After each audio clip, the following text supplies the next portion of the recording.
حضرات، رمضان المبارک میں اگر روزے کی حالت میں غسل کرتے ہیں اس کا طریقہ تھوڑا سا بدلے گا۔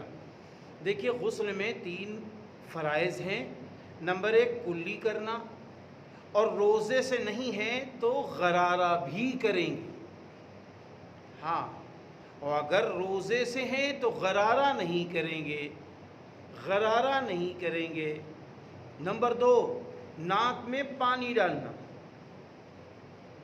خوب اوپر نرم ہڈی تک پانی پہنچانا۔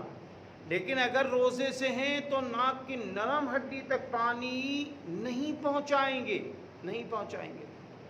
نمبر 3 پورے جسم کو خوب رگڑ رگڑ کر دھونا، پورے جسم کو خوب رگڑ رگڑ کر دھونا۔ ہاں، غسل میں پہلے سر سے پانی ڈالنا، پھر دائیں بازو میں پانی ڈالنا، پھر بائیں بازو میں پانی ڈالنا، پھر پورے جسم کو رگڑنا۔ سر پہ پانی ڈالنے سے پہلے اگر ناپاکی ہے تو اپنے جسم کی ناپاکی کو ختم کرنا، جہاں جہاں نجاست ہو اس کے بعد یہ سارے عمل کیے جائیں۔ یہ اتنا فرق ہے رمضان المبارک میں۔ بس اس کا خیال رکھیں کہ رمضان میں کلی کرتے وقت حلق کے اندر پانی بالکل غرارہ کر کے نہ ڈالا جائے، ناک کی نرم ہڈی تک پانی نہ ڈالا جائے، اس کا خیال رکھا جائے۔ اللہ مدد فرمائے۔